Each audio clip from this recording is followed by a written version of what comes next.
astronauts to the moon.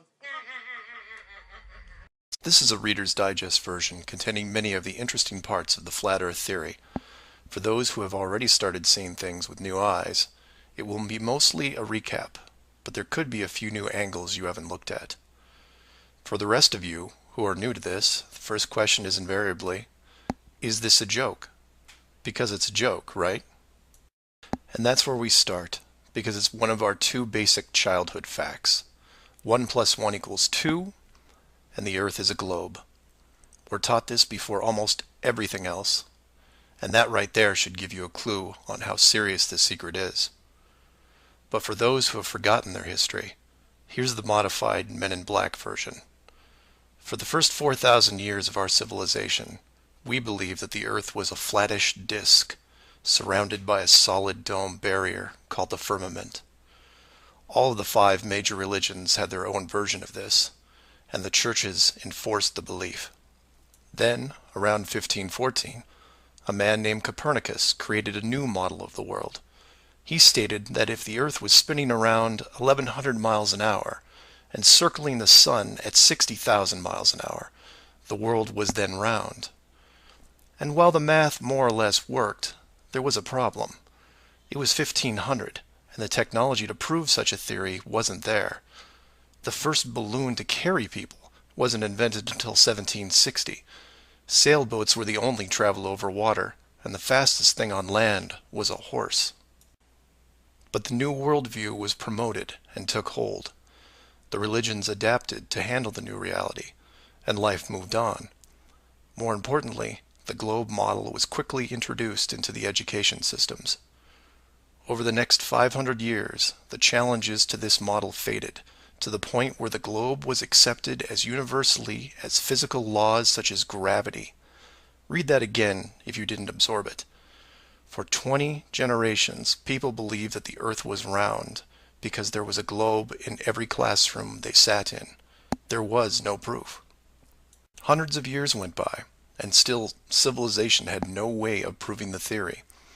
Planes were invented around 1900, but until 1957, nothing could go high enough to give a true perspective of where we lived. And that's when everything got strange.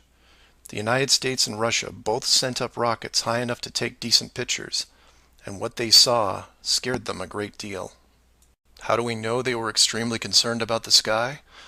Because the US and Russia immediately started firing nuclear weapons straight up, and they kept firing for the next 4 years. A few things to keep in mind here. First, this was now 1958. Nuclear weapons were very expensive and hard to come by.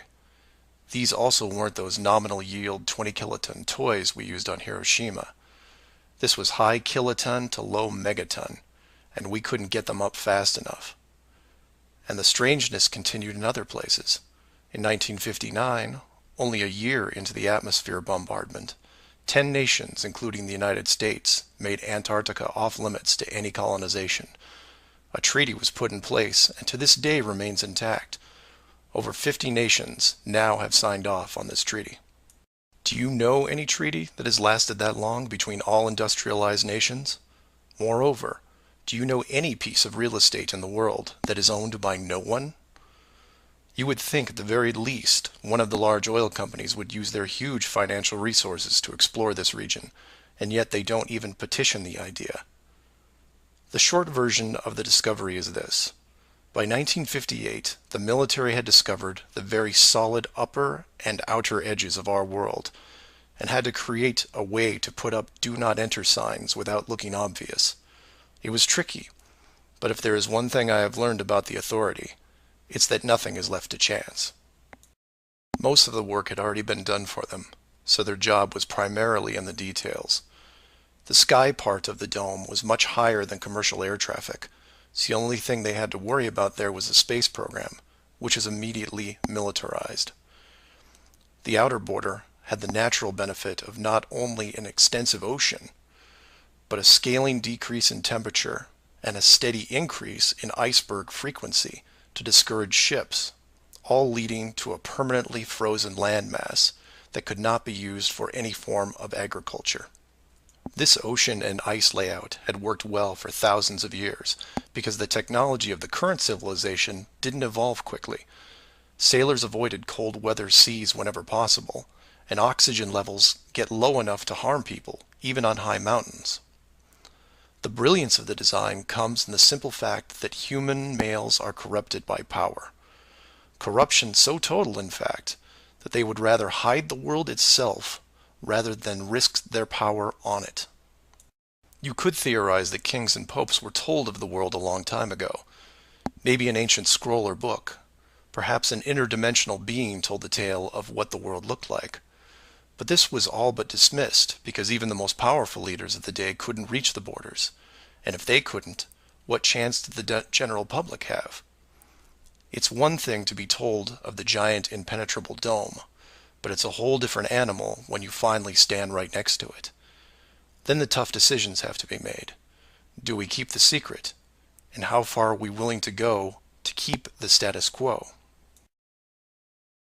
Once they decided to keep the secret, no expense was spared. The rapid progression of rocketry science had to be addressed quickly, and so the moon missions were created. Matt from the NASA channel was right in his thinking that you needed the moon mission event to stage a picture of the Earth from deep orbit, and that couldn't be more true. Establishing NASA as the frontrunner of space exploration also diverted people who would have otherwise created their own space companies for profit. The best engineers, technicians, and pilots were recruited to the NASA space program. Once there, they were compartmentalized on a need-to-know basis. The astronauts know of the deception and are sworn to secrecy under the penalty of whatever motivates them. Private space programs are discouraged, sabotaged, or absorbed into the NASA fold. Private sector spacecraft are just not going to be allowed for several reasons. The most obvious is the collision with the dome itself. The telemetry data from such a mission would show an impact failure at a certain altitude, and if repeated, would raise questions NASA just isn't prepared to answer. There are 3 perpetual questions about our world that can't be eliminated, but avoided at all costs. These are the questions you should ask yourself and others if this protective layer is going to be lifted. I'd like to preface this with a thank you to Max Malone, a conspiracy hardcore who has a knack for boiling down debates to a single paragraph whenever possible. It was he who said, after over 50 years and thousands of hours of space travel footage, both by NASA and other countries, there is no exterior shot where the astronaut completes the simple act of panning the camera 180 degrees, let alone a full 360-degree sweep. This has never happened on any moon mission, exterior space station, nothing, ever. Statistics will tell you that this would have already happened by accident years ago, but it hasn't, and it won't. This is because of the rule they cannot break, the same rule that applies to television set shows that never show the fourth wall. Why? Because there is no fourth wall. Number 2. When you search online for pictures of the Earth from space, 95% of what you will see is a collection of artificial composite shots.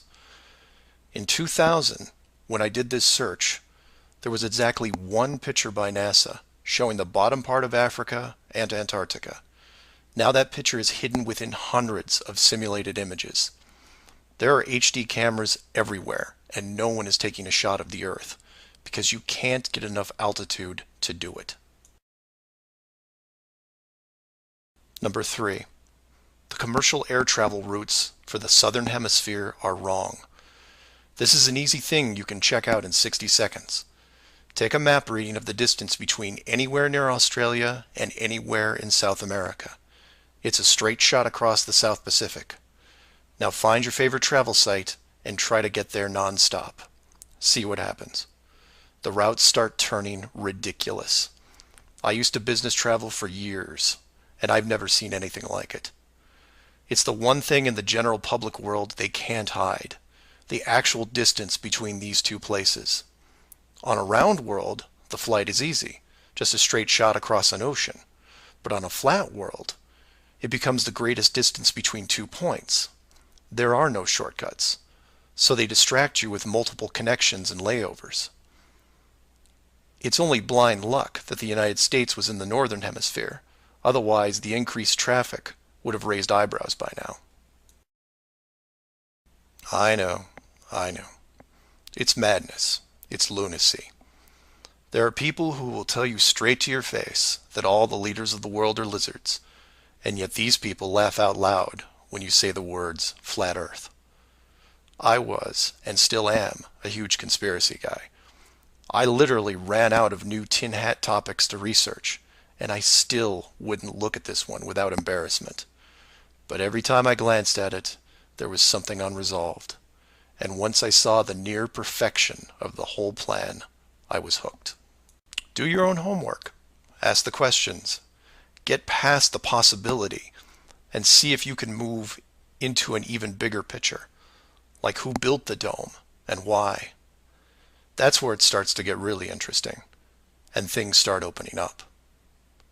I know I said years ago that the greater good was something that should be preserved, that JFK, Pearl Harbor, and 9/11 were inevitable. I still believe it, and I understand the decisions. The globe illusion, however, has run its course over the last 500 years. It's time to start again.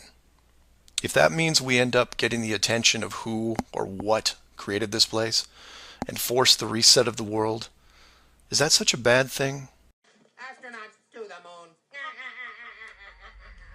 Flat Earth Clues Part 1, The Empty Theater. This is part of a series of clues that can help you get your head around both the design of the flat Earth system we live in and who has been involved in the deception to hide it from you. The clue you have to look at is built upon another conspiracy that has been around for decades, namely the space program. Most of those watching this are aware of the varying theories revolving around NASA, the Apollo program, the space shuttle, the International Space Station, and so on. The clue itself isn't based on one of these highly debated topics, but the lack of one, more specifically, motion pictures based on actual events. This, like others in the series, is something you can check out for yourself. Everything you need to reference this is online. To begin, think of all the movies involving space travel that you've seen in your lifetime. You'll start with the obvious: Star Wars, Star Trek, Alien, just to name a few. In fact, if you go through your own personal list, you could probably come up with over 100 different off-world movies without breaking much of a sweat. That part is easy. For the second group, try to come up with space movies that aren't fantasy-based. You'll get a list that has Red Planet, Gravity, Mission to Mars, 2001, things like that. These films will usually take on a not-so-distant future theme and where we could be down the road. And it's still a pretty good-sized list. These first two groups of films are encouraged by the authority because they reinforce the globe model through assumption. The entertainment system demands that the globe view and solar system concept is a given. Therefore, the actual worldview must also be true. Or to put it another way, if you're using your suspension of disbelief as you watch a movie like, say, Gravity, then subconsciously you're reinforcing the movie right on top of the real world. The more of these movies you watch and enjoy, the more the lines blur between what you want to believe and what you actually know. Watch enough movies about Mars, and you will be less astonished when NASA announces an actual mission to Mars. Same with the moon, other solar systems, and so on. Releasing the movie 2001: A Space Odyssey in 1968, right before the actual moon missions, was no accident. It took the greatest director of all time 5 years to make, and several people who saw the theater screenings claimed that many military groups were listed in the credits, only to be removed years later. But 2001 is just a side note of this clue. For those who really want to dig into Stanley Kubrick's hidden vision, I highly recommend the documentary Room 237. A link to it is below as well. Now you are aware of the first two groups of space films. There are those that contain generous amounts of fantasy, and those who try to paint our near future. These two groups are easy to find. The third group is a challenge, and again, that's where things get interesting. The moon missions concluded in 1972, and even though it's still considered the greatest achievement by mankind, no fact-based movies were made regarding it until The Right Stuff was released in 1983. Now you might say that it had only been 11 years, and maybe it was tough to get the rights, and so on. But that's not what made the film interesting. The movie ran extremely long for 1983, coming in at 3 hours and 12 minutes. It was an exhaustive look at the astronaut selection process, the competition, and the training facility itself. But when the credits rolled 3 hours later, chronologically, they had only gotten to the low Earth orbit missions. Just for fun, Google The Right Stuff movie and see how many spacecraft you can find. It won 4 Academy Awards and did a great job at the box office, but the Apollo missions were never touched. The only other major motion picture that involved the actual moon program was Apollo 13 in 1995, a full 12 years later. Apollo 13 only covered a single moon orbit and no landing or close-up reference to the previous missions below them. And after 1995, that was it. Nothing. Hollywood is known for leaving no stone unturned, with reboots and sequels to nearly everything. Yet in almost 60 years, there has never been a single moon mission movie based on actual events. Hundreds of science fiction films reference in it. Everything from Superman to the Transformers. But literally nothing that covers the moon's surface. 6 complete moon missions involving multiple vehicles, moon buggies, playing golf, and no one wants to touch it. Now, to be fair, there was a TV miniseries in 1998 covering the subject. It was produced by Tom Hanks, who got involved after starring in Apollo 13. There has been no professional production of any kind since then. Again, just for fun, Google From Earth to the Moon TV series and see what you find. The why is easy, and the clue revealed. If Hollywood makes a movie about the moon landings, and it's indistinguishable from the real thing, then how do you know which is real? It raises some subtle questions involving stage technique and how long they've been in place. If Hollywood could fake it now, then when did they first have the ability? There is one other movie which stands out, and I mention it because I can't believe it ever got made, is Capricorn 1. The film's plot involved the faking of a Mars mission and how it could be accomplished. In short, it's part of the Conspiracy World Bible. I highly recommend it, and the link is below. To summarize, all space movies are encouraged by the authority, except for the ones that are based on actual accounts. Those are not allowed. The moon program has been buried in entertainment because the moon cannot be reached. It's either outside the barrier or just a highly rendered image, like any planet you see when entering a video game. The world is flat, and this is just one clue. So do some of your own research and ask questions. Astronauts to the moon. Flat Earth Clues, Part 2, The Bird Wall. This is part of a series of clues that can help you get your head around both the design of the flat Earth system we live in and who has been involved in the deception to hide it from you. This clue revolves around one of the most remarkable men you may have never heard of, Richard E. Byrd, and his relationship with Antarctica and the secretive missions he carried out there until his dying day. Some of you have followed the legend of Richard Byrd through the hollow Earth theory. We aren't going to be covering any hollow Earth in this video, but instead focus on the man and his involvement with the South Pole. The Reader's Digest version of Richard Byrd is as follows. Born in 1888, he became an American naval officer who specialized in feats of exploration. He was a pioneering American aviator, Medal of Honor winner, polar explorer, aircraft navigator, expedition leader in the worst environments in the world, and the youngest admiral in the history of the Navy. In addition, his list of awards takes up several pages in Wikipedia, including 3 ticker tape parades in his honor. In short, he was Indiana Jones on steroids. Some people will say that Roy Chapman Andrews was the real Indiana Jones. And you might be right. But Richard Byrd beat Indy 6 days a week and twice on Sunday. I mention all his accolades to paint a picture of credibility and trust.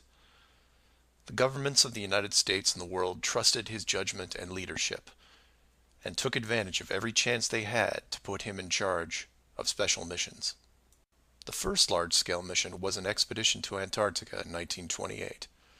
This was noteworthy because even though he had just flown over the North Pole in 1926, all expeditions from 1928 on were focused on the South.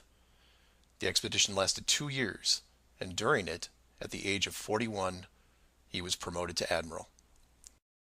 His second Antarctic expedition ran from 1933 to 1935, and his third from 39 to 40. While in Antarctica, he was also an advisor for other countries who had their own expeditions, including England, France, Germany, and building off previous countries' expeditions from Belgium, Japan, and Sweden. He then helped lead U.S. Navy fleet operations in World War II, was present during the Japanese surrender in 1945, but then something strange happened. He went back to Antarctica.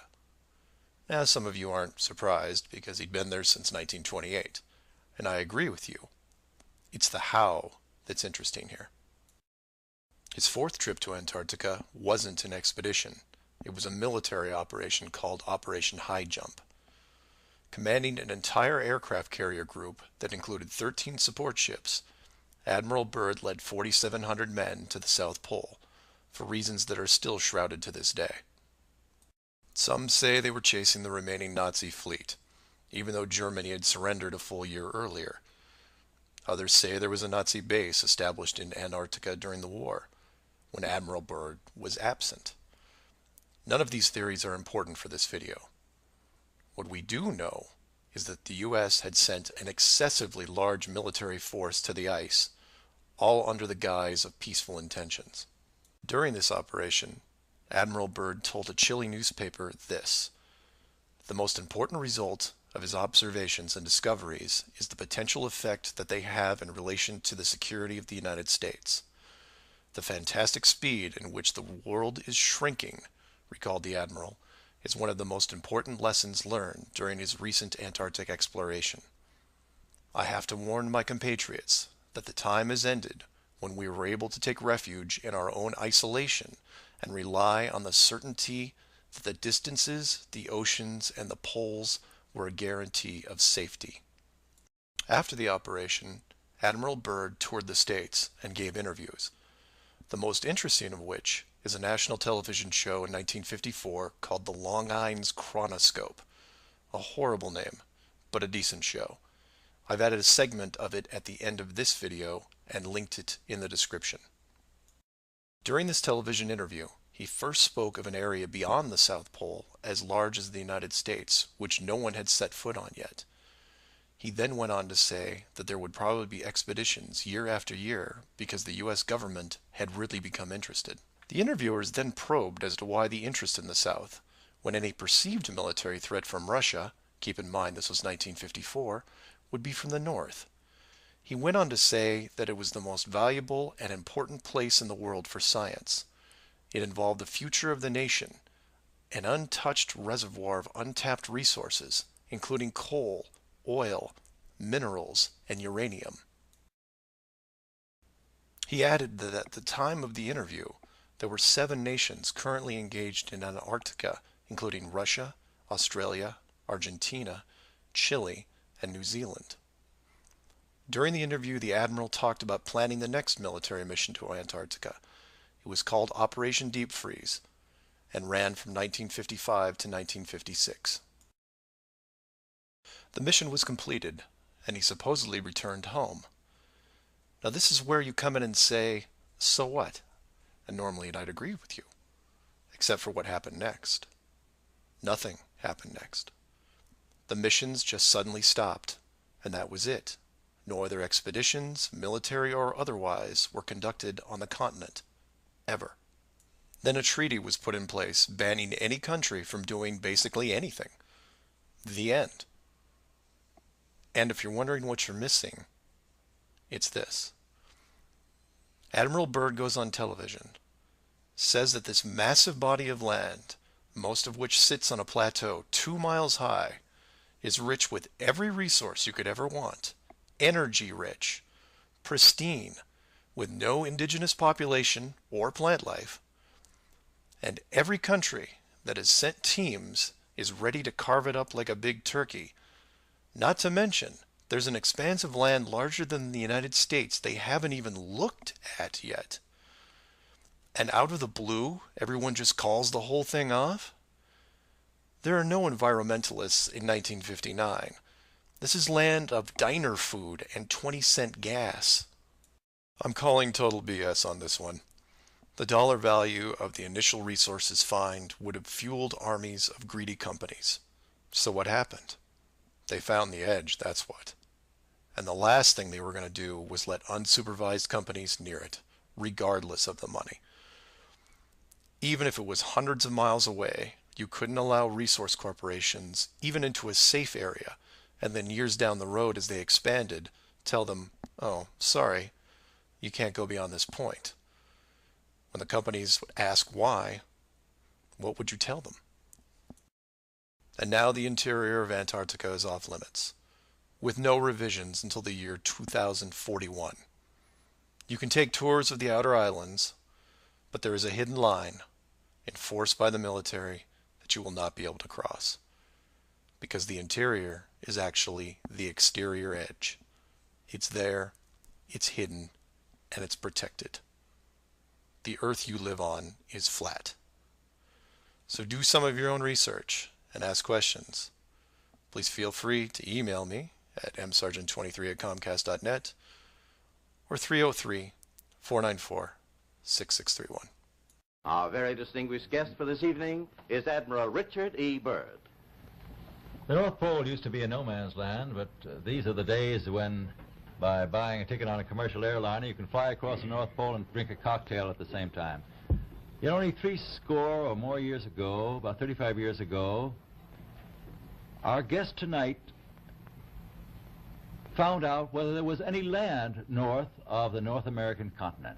He made that first discovery flight, and I must say that Admiral Byrd, our guest tonight, is not only our greatest living explorer, but he's been an inspiration to countless Americans. Admiral Byrd, you've been to both the North Pole and the South Pole. Is there any unexplored land left on this Earth that might appeal to adventurous young Americans? Yes, there is. And not up around the North Pole, because it's getting crowded up there now, because they find out it's really usable, not only to live in, but militarily. But strangely enough, there's left in the world today an area as big as the United States that's never been seen by a human being. And that's beyond the pole on the other side of the South Pole from Middle America. And I think it's quite astonishing that there should be an area as big as that unexplored. That's a tremendous So challenge. there's a lot of adventure left down at the bottom of the world. Admiral, an expedition to which I believe you're the advisor is now en route. What is that expedition doing? Well, that's the icebreaker Atka, and it's a reconnaissance expedition. It's going down to the South Pole area to make certain observations and to look for some bases. They will be back in April, and they will report back, and upon the information we get from that undertaking, we will base the bigger expedition that's to follow. Is that very definitely planned, or is that... That is being planned right now. So I'm willing to say to you that there will be a number of expeditions that will follow, I think, year after year, at the bottom of the world, because the government has really become interested. Well, Admiral Byrd, I can understand, I think everybody can, the interest in the North Pole because it's so near our greatest challenger, Soviet Russia. But why this interest in the bottom of the world? Nobody living down there, is there? No, it's pretty cold. There's only one permanent resident, that's the emperor penguin. The little ones live further north. I tell you one reason they're interested. It's by far the most valuable, important place left in the world for science. That's why the scientific groups all over the nation are really interested.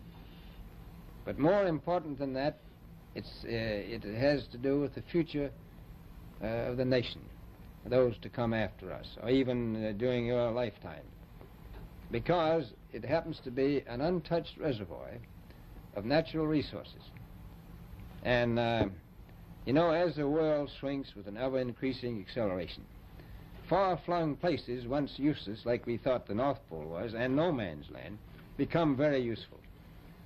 The bottom of the world will be important, not only to us, but to our allies. I was going to ask you, does it have military importance? It has some, and as the world shrinks, it will continue to shrink with an ever-increasing acceleration, thus bringing these places closer. And in the future, I can see a time when it will be very, very important strategically. Well, has the development of air power increased the strategic importance of places like the very much Parma Peninsula, was it? Very much so. Even now, if anything happened and we lost the Panama Canal, we would have to control the islands just north of Antarctica, which are part of Antarctica. Then between there and Cape... Admiral, you speak of the resources of Antarctica. What are they? What are the natural resources there? Well, we've found enough of coal within 180 miles of the South Pole in a great ridge of mountains. It's not covered with snow, enough to supply the whole world for quite a while. Well, that's the coal. Now, there's evidence of many other minerals. We are pretty sure there's oil. Now, that coal shows the bottom of the world.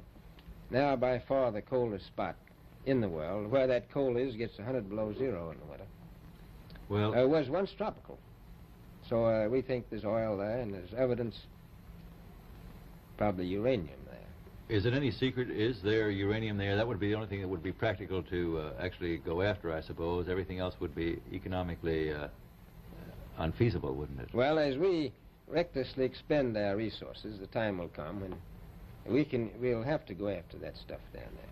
Well, you know, I avoided what you said about uranium. I'm not sure about that. I don't want to have the world fight over the Antarctic. And Robert, is there a competition among other nations to try to get information about Antarctica and possibly to secure some of these resources?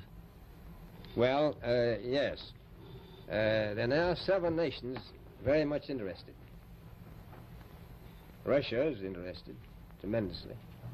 That I'm sure of. Australia has an expedition down there. The Argentine, the Chile, New Zealand, Britain, and so on. Now, you can understand those people down there being interested because they live down there, the New Zealanders, the Argentinians, the Chileans, and the Australians. And so we don't do much about claiming anything. Admiral, you make this sound a little crowded. Are there that many expeditions now there or en route there? Well, you know, as I said, it's the most peaceful place in the world, but I don't think it will be for long because of this intense interest on the part of other nations and this nation. Astronauts to the moon. Flat Earth Clues, Part 3, The Map Makers. This is part of a series of clues that can help you get your head around both the design of the flat Earth system we live in and who has been involved in the deception to hide it from you. This clue looks into the USGS, otherwise known as the map makers of the world, and a few surprising things that they and others have in common with the flat Earth idea. All the reference links are provided in the description below, and I encourage you to check them out. For those of you outside of the United States, USGS stands for United States Geological Survey, a scientific branch of the U.S. government. Formed in 1879, and with the help of the ever-expanding American Empire, they quickly became the premier map makers of the known world. Currently, they have around 9,000 employees and an annual budget of over $1 billion a year. They also have extensive science departments covering biology, geography, geology, hydrology, and many programs tied to them.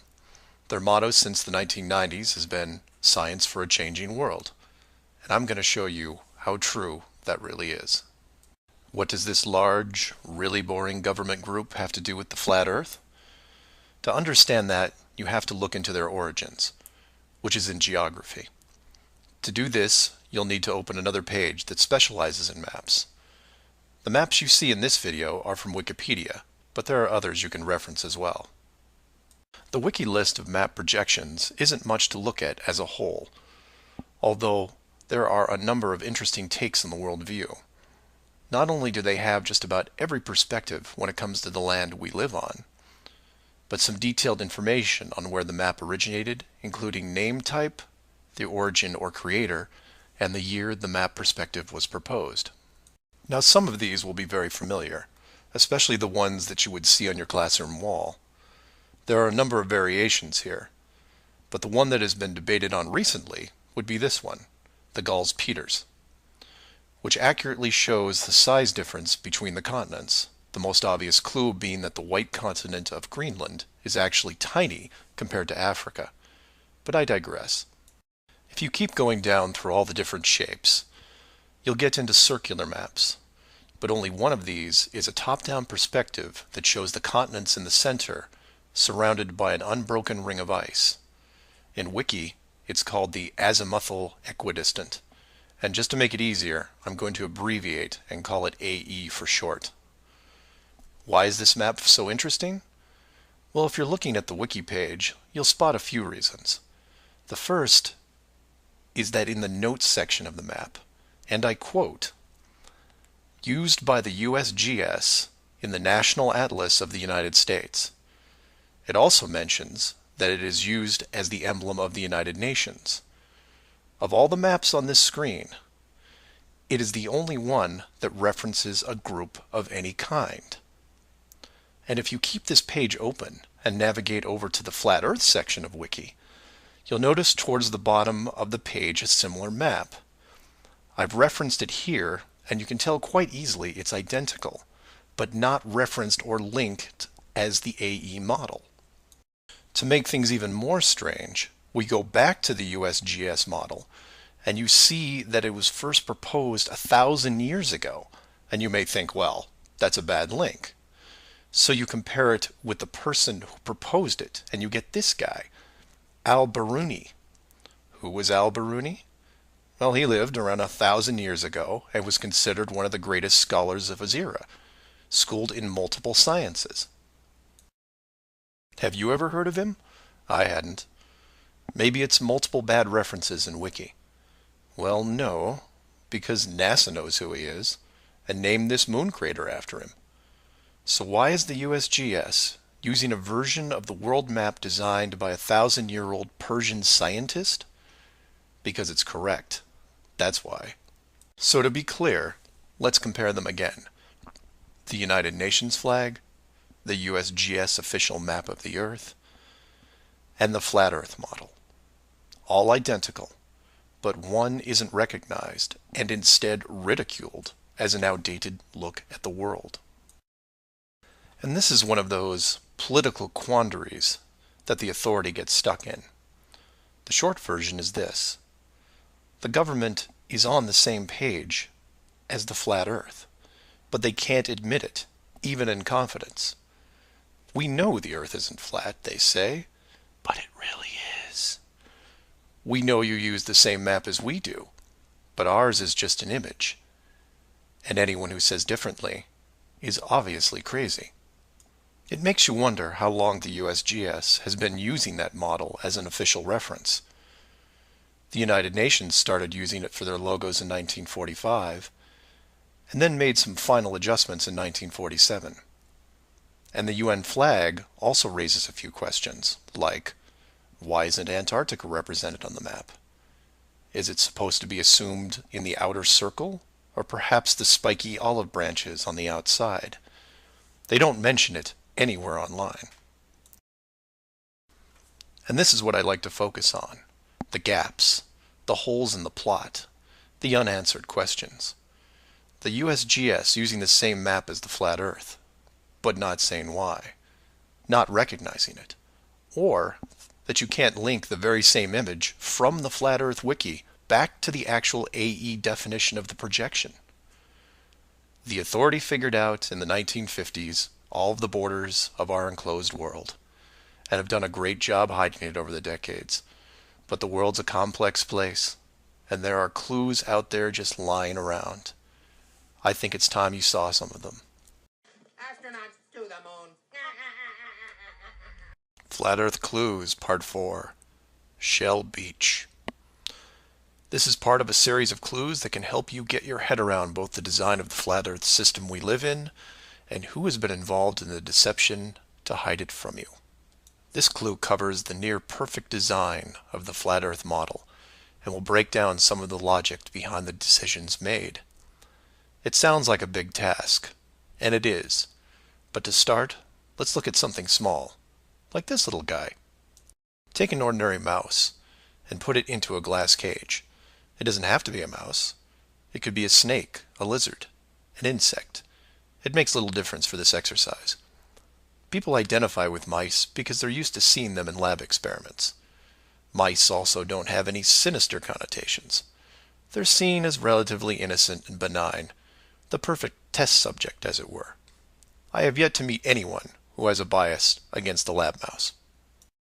So the mouse goes into the box for the first time, and the reaction is always the same.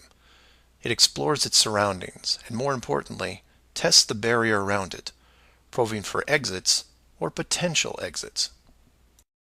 The mouse inspects every inch of its new glass home, and at some point settles into the acceptance that the walls are indeed solid, and that it may be there for a while. Every so often, it will repeat the process, again checking the boundaries of the cage, just in case something has changed. What it doesn't do is act like it would in the wild, because it realizes that it's in a form of captivity. The glass box doesn't even remotely resemble its natural environment. You could put this box in the middle of a forest and the mouse may feel slightly better about its situation, but it still knows that it's been trapped against its will, and will settle into a non-native lifestyle. You could take all the other small animals that could be substituted for a mouse, the snake, the lizard, the insect. It makes no difference. The result will invariably be the same. Repeated probing for escape routes, then acceptance. Take the same animal and now put it into the middle of a 100-mile square wildlife preserve, surrounded on all sides by a similar type of glass enclosure. The creature doesn't even bother to rush the size of the preserve and start testing the boundaries, mostly because it's out of visual range. It could be days or even weeks before it even encounters a single fence. The animal's routine is spent doing what it normally would do. It eats, it sleeps, it breeds. It does everything that it would naturally do in the wild. If one day the animal approaches the fence, there might be some curiosity, but any anxiety is quickly resolved by just turning around and heading back into the vast expanse from which it came. The fence does not pose a potential problem for the animals in the preserve because it is so small compared to the expanse they live in, and dwelling on it doesn't hold any interest. We're assuming here that the fence is high enough to discourage flying creatures as well, deep enough to stop burrowing classes, and if you want, reaches the floor of any nearby bodies of water, stopping any clever aquatic types. The point here is that all creatures great and small inside a giant wildlife preserve, when encountering the fence, wouldn't care. They would all, in their own way, just shrug and move on with their lives. However, if you take a human, male or female, regardless of education or nurturing, and put them in the exact same wildlife sanctuary, the response would be quite different. When the human approaches the glass fence, they don't see it as a minor distraction. They pause, they wonder, and more importantly, they ask questions, either internally or amongst others. Why is the fence here? How far does it reach? Can I dig underneath, or climb over, or go around it? These questions continue in a way you might imagine, but eventually a bigger question jumps to the top of the list. Who built the fence? It is that which changes not only the type of questions being asked, but how the human being, or beings, look at their world. The giant wildlife preserve suddenly gets smaller. Each new fence border discovered starts to artificially constrict their expanse, even though the dimensions haven't changed. Before long, the preserve, their home, loses some of its relevance. The fence is a reminder of the unknown. It provokes fear and endless speculation within the human. Given enough time, the importance of the preserve continues to be reduced, especially in relation to the fence. And the reason why it's so engrossing for the human is simple. It's there. It's real. They can see it, and maybe even touch it. Adding more humans to the equation increases the disparity of this situation by orders of magnitude. Have you seen the fence? Do you know how long it's been here? Have you ever known anyone that's been outside it? It's older than us. Who is responsible for the fence? What can we do to appease the group that created it? You can see what this might lead to. A long-lasting group hysteria would entrench itself within the population, grab hold and never let go. The fence is bigger, older, and wiser than they are. It humbles them, it angers them, and it is forever. It is their proof of a higher power. Maybe not God, but certainly God-like. No civilization, regardless of technology, discipline, or age, would be able to cope with the existence of it. For the human psyche, there are just too many questions that go unanswered. Life would never be able to progress normally. To summarize, a garden variety wildlife preserve would work for 99.99% of all the world's life forms. For human beings, however, you would need to make some modifications, or really just one big one. So let's take a look at a few examples of how this could be accomplished, and from there expand it. The first failed example can be seen in the 1998 movie Dark City. This is a good starting point to get you in the right mindset. The premise here is that an advanced race creates a small flat earth area, complete with a traditional dome. The design, however, is initially flawed in that they built the city all the way to the outer edge, leaving no room for error. To compensate for this, they altered the memories of the human population on a regular basis, therefore repressing any long-term investigations. However, in movies, there are always anomalies, like the police officer who realizes that even though he remembers visiting a place called Shell Beach, there is no way to reach it, because Shell Beach is outside of the flat world and never existed. He just keeps going around the circular city that has no exits.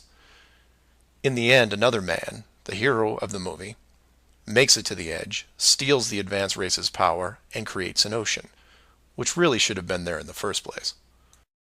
Move from there to a movie released only 4 months later called The Truman Show. Inevitably, all flat earthers have to take a hard look at this movie from a technical point of view. The movie follows the same lines as Dark City, but in a much more relatable premise, that of a giant television stage built so that the outside world can watch a person go through his life without any knowledge that he is living inside a flat world, surrounded by a physical dome. The movie is interesting on several levels, including construction. Using their existing model of a small town, bordered on one side by a large lagoon and wilderness, and the other a seemingly expansive ocean, while better than Dark City, still had its flaws. For one, it was less than 20 miles across, and even though Truman's desire to explore was repressed, there was still a chance that he would venture to the outer edge, which is where the movie ended. But for the most part, it worked. Truman believed the entire scenario because he was born into it, and then lived 30-plus years without any reason to doubt where he was, which could be said for any of us. If it wasn't for the, and we'll say movie mistakes, that the studio fell victim to, then the show would have never ended. And this then raises hypothetical scenarios like, how many kids like Truman could you have raised inside that dome? 10? 50? Now, logistically, you can see how it might be problematic in keeping tabs on that many kids, especially as they got older. But with enough sleight of hand, it could be possible. A fictional situation just like that was made into the 2004 movie, The Village. And even though it turned into one of those M. Night Shyamalan plot twist things, the premise was very feasible. A wealthy group of idealists buy a large parcel of land in an existing wildlife preserve, create a small town from the 1800s and raise children there. They pay off government officials to keep planes far away and spread a myth that monsters live in the forest. As far as the kids are concerned, they actually are living in a small Pennsylvania town in the 1800s. And being born into it, why wouldn't they? If the story continued, eventually the elders that founded the town would all pass away, leaving the children to pass on the legacy, free from any burden of guilt that their world was not what it appeared to be. And keep in mind, this was done with very little land manipulation and no dome. This then circles back to how many actors the fictional Truman Show really needed to hire. Other than the leads who did product placement, the rest of the town could actually just live their lives like anyone else. Use phone lines to call outside, go to restaurants, watch television at home, and so on. But again, I digress. Assuming the technology was possible, how many people like Truman could you keep in a dome the size of, say, a state that was hundreds of miles across? Probably thousands. If you kept expanding the size of the dome to a few thousand miles, well, then you're talking millions. But when it gets that big, something interesting happens. You don't need the actors anymore. Started up like The Village, and within just a few generations, everyone is oblivious. And you can leave them to their own devices. Starting to sound familiar? In fact, the larger you make the enclosed world, the less micromanaging needs to be done. It gets easier as it scales up. This brings us back to the missing modification you need for the human race. To keep the storylines consistent and remove all the hocus pocus of monsters in the woods or that you can't get to Shell Beach, you place in gradual negative reinforcement, one that creates an illusion of choice. Say, for example, that Truman went out in the sailboat the same as before, but this time the dome was twice the size and the simulated ocean far larger. How far would he travel before getting hungry, thirsty, or tired? The movie ending is then in doubt. And if you compare this scenario where you are now, then you start to see it. Look at the flat Earth map again. Continents grouped in the center, surrounded in all directions by hundreds of miles of salt water. Think about how much further ancient ships would have traveled if you could drink what you were sailing on. As you move closer to the edge, the temperature starts taking a nosedive. Then you start seeing icebergs. If that doesn't stop you, then you run into what we call Antarctica, which is a steep climb 2 miles up with no plant life or indigenous livestock animals.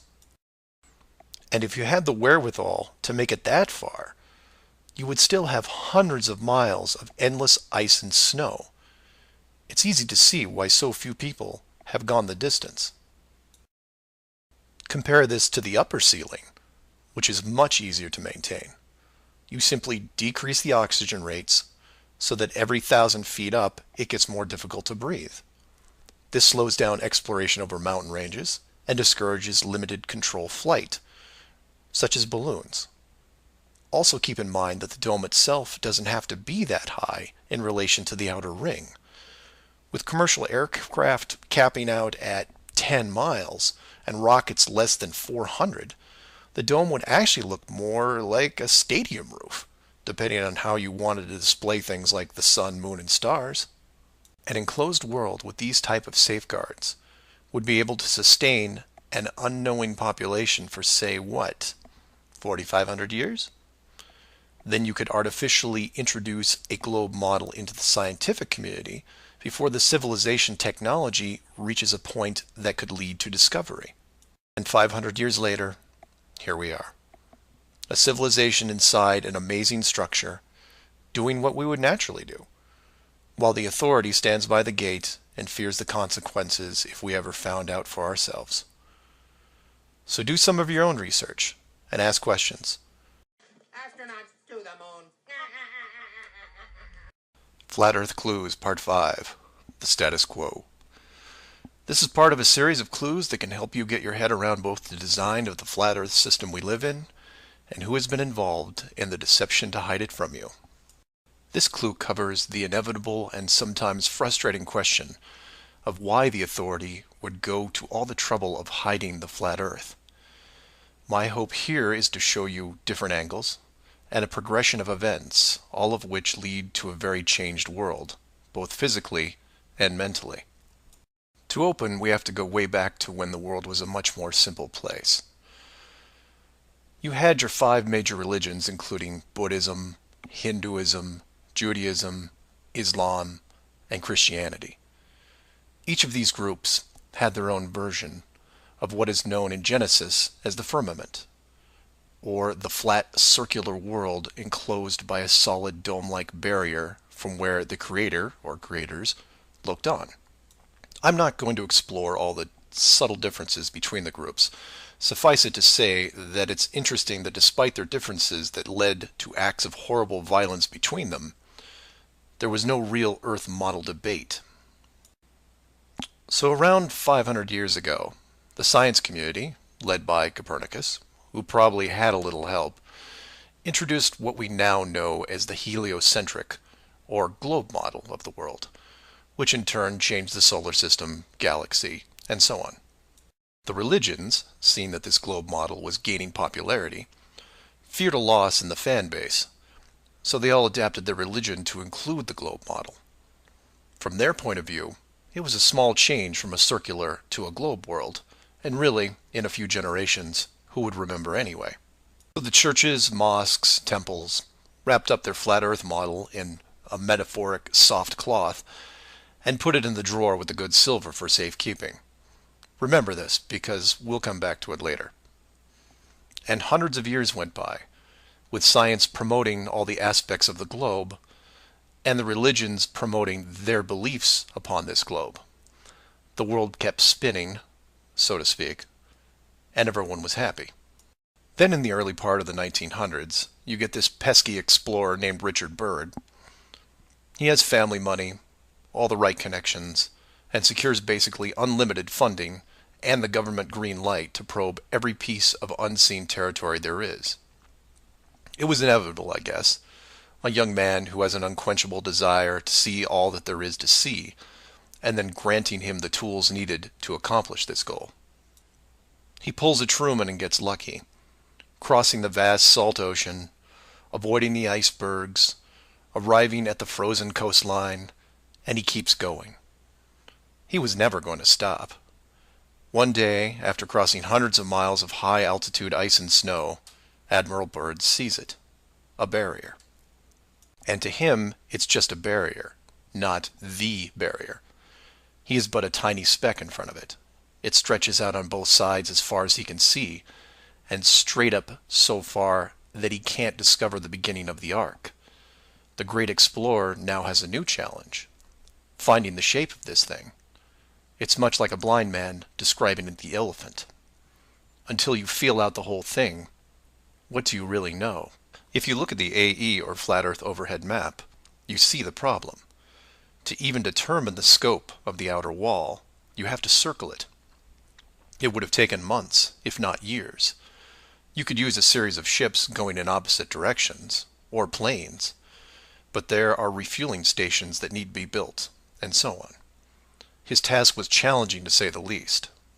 Admiral Byrd kept laying the groundwork of the great discovery until his eventual death in 1957. A year later, the United States and Russia found the upper edge. From there, the math was easy, and moreover, you could actually see the real world. Then, of course, there is the decision, or deception, depending on how you looked at it. The authority made the call to hide the actual shape of where we live, then sealed off the outer edge from prying eyes, and created the space program not only to reinforce the globe model, but to control it. There was really only one reason they cared about this, and it takes a while to process. So let's look at the immediate effects of actual disclosure and work our way up to the authorities' biggest fear. For this exercise, we'll look at releasing the news today, instead of, say, 1958. While 1958 would have been easier, it's much more relevant and entertaining to explain it in modern terms. We start with a press conference by, let's say, the United Nations, who have discovered that the world is indeed enclosed in a giant high-tech dome of unknown origin and age. The public reacts with wonder and awe, trying to take in the sheer scope of this announcement. Facebook crashes, Twitter crashes, entire mobile networks crash. It's like hitting a beehive with a sledgehammer. News organizations around the world send teams to the outer edge to confirm the finding, and the general public is glued to their media devices. That's the good news, the excitement, the revelation, the positive shock. Then the bad news starts coming in waves, some of which you might not expect. The first is the immediate disbanding of NASA and all other world space programs, for obvious reasons. Most governments will secretly pardon these groups and keep them immune from class action lawsuits, the lawsuits themselves coming from NASA investment groups, claiming fraud. Regardless, everyone at NASA, despite their good intentions, is out of a job overnight. And this is where you would say, good, they deserve it. About time they stopped lying to everyone. Oh, but it doesn't stop there, because every contractor and subcontractor that are exclusively tied to NASA, they have to shut down as well. Fine, a few thousand jobs lost, no big deal. And the ripples continue to spread, some bigger than others. Observatories all over the world closed their doors, and the reasoning is this. If you've been looking at the ceiling for decades and couldn't tell it was a ceiling, then what good are you?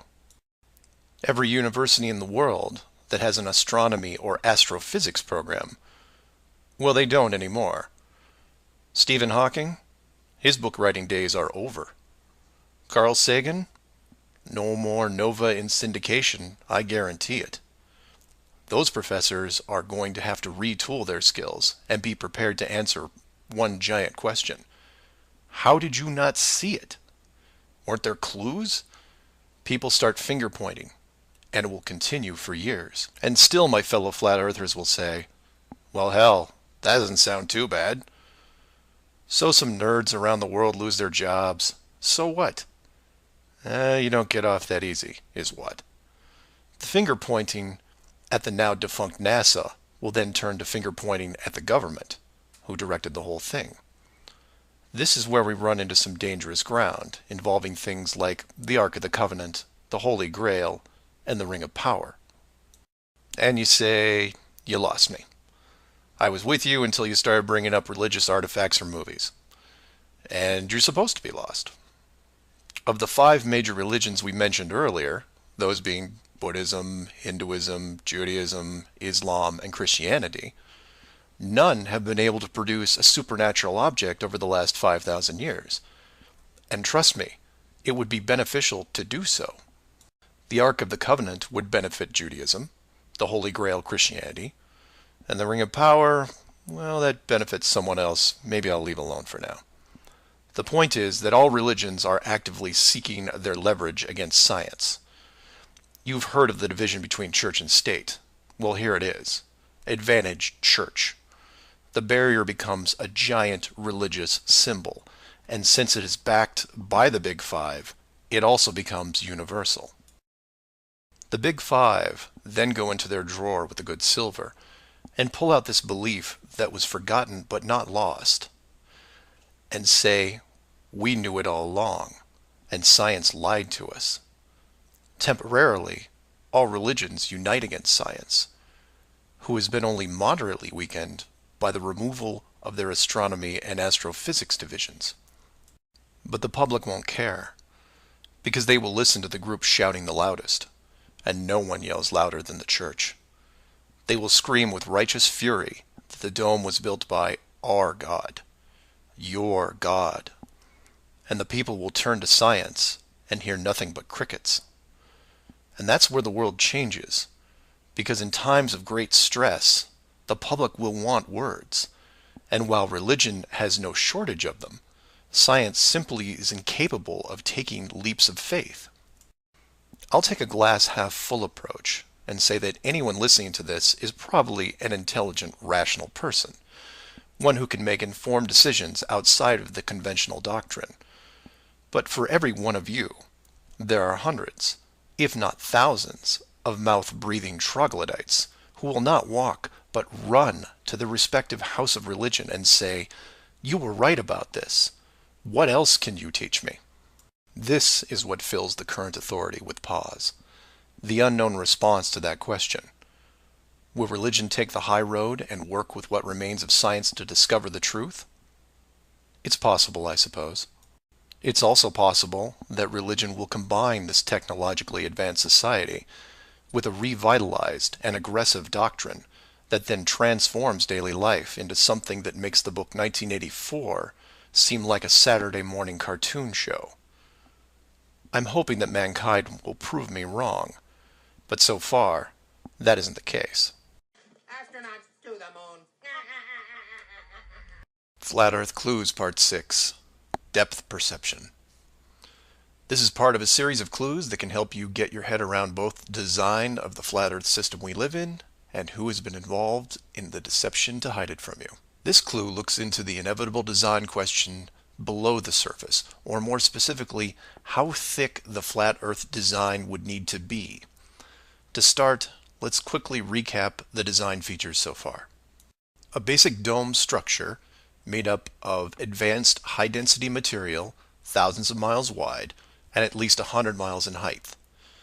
The ceiling of said structure being projected upon by an ultra-high-definition system using super LED technology and a combination of 2D and 3D imaging to simulate all celestial bodies, including sun, moon, stars, and so on.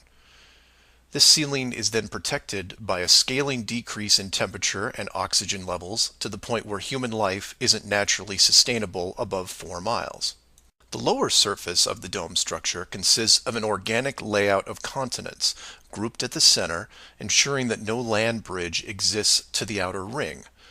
This is then surrounded by hundreds of miles of salt water in order to limit sea travel. The salt oceans are then adjusted with a scaling decrease in temperature as the outer area is approached, to the point where salt water freezes, forming icebergs, further reducing sea travel. The outer ring is then elevated to a height of 10,000 feet, reducing oxygen levels, and a buffer zone of 300 miles is created. This zone is devoid of all life forms that could be used as food, further discouraging land travel. That all sounds pretty good. But we left out one thing: depth. Keeping human beings away from the ceiling is easy, because it requires higher technology. Protecting the outer ring is a little more difficult, but can be accomplished with layers of negative reinforcement. Protecting the actual common ground is a different challenge, because digging is basic. Everyone knows how to use a shovel, and most construction requires a generous amount of digging. In addition, natural resources such as coal, oil, minerals are harvested through large-scale digging operations. So it's safe to say that any human population is going to be digging a lot of holes, because it's easy and it's necessary to continue their way of life. That being said, how thick would you need to make the flat Earth model so that people didn't accidentally dig their way through? You could use the same method as the outside barrier and create a series of undesirable layers, ending in a solid barrier. But the ever-expanding increases in general population would create an unnecessary risk. If the bottom of the flat Earth was composed of, say, an unbreakable material, this would pique the digger's curiosity, and if repeated all over the world, would raise suspicions of design. While a solid barrier works at the end of a frozen wasteland where no one is venturing, or allowed, it doesn't do much if it's found in a mining quarry or someone's backyard. For that, you need something that hasn't been used up to this point: a scaling increase in temperature, all the way to an ignition flashpoint and then beyond. Now you will jump in and say, well, of course, we all know that there is molten rock below the surface. We see it in volcanoes and, well, volcanoes. Yes, you do. And we've all seen the cross-section diagram of the globe Earth, which shows ever brighter bands of molten structure and so on, which is why I included the wiki link in the description that covers the official view of the Earth's structure. And I quote, Scientific understanding of the internal structure of the Earth is based on observations of rock in outcrop, samples brought to the surface from greater depths by volcanoes, analysis of seismic waves, measurements of gravitational and magnetic fields, and experiments with crystals at pressure and temperatures characteristic of the Earth's deep interior.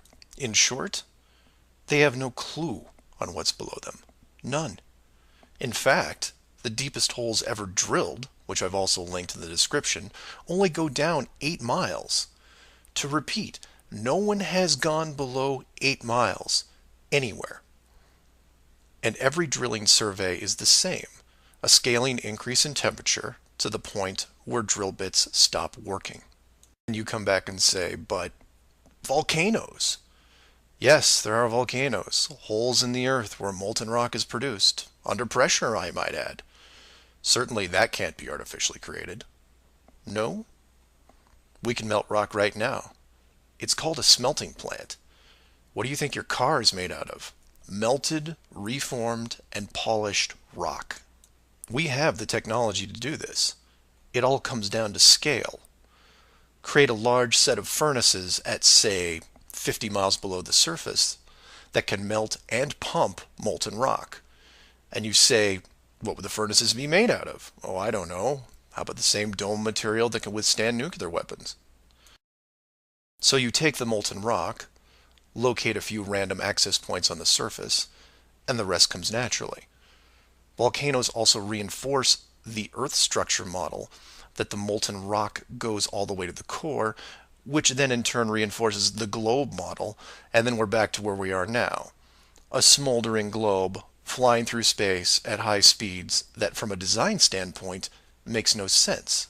So how thick would the flat Earth model floor need to be? Oh, for common use, say less than 100 miles, similar to the ceiling in scale. Large heat generators placed in a pattern, a thin layer of molten rock 10 to 20 miles down, which is really just a geologic pipe system to help with the generation of terrain. And there you have it. An efficient way of discouraging all those digging humans from reaching too far, combining a physical barrier with a mental one. 8 miles down and you're going to tell me what the entire core looks like? Give me a break. Astronauts to the moon. Flat Earth Clues, Part 7, The Long Haul. This is part of a series of clues that can help you get your head around both the design of the flat Earth system we live in and who has been involved in the deception to hide it from you. This clue looks into a topic I only glanced at in the original guide, which is the southern hemisphere, or in the flat Earth model, the land masses closest to the outer ring. I like to give credit where credit is due, and the long haul title was given to me by a fellow flat earther who did some of the same research I did. The summary of the video is this.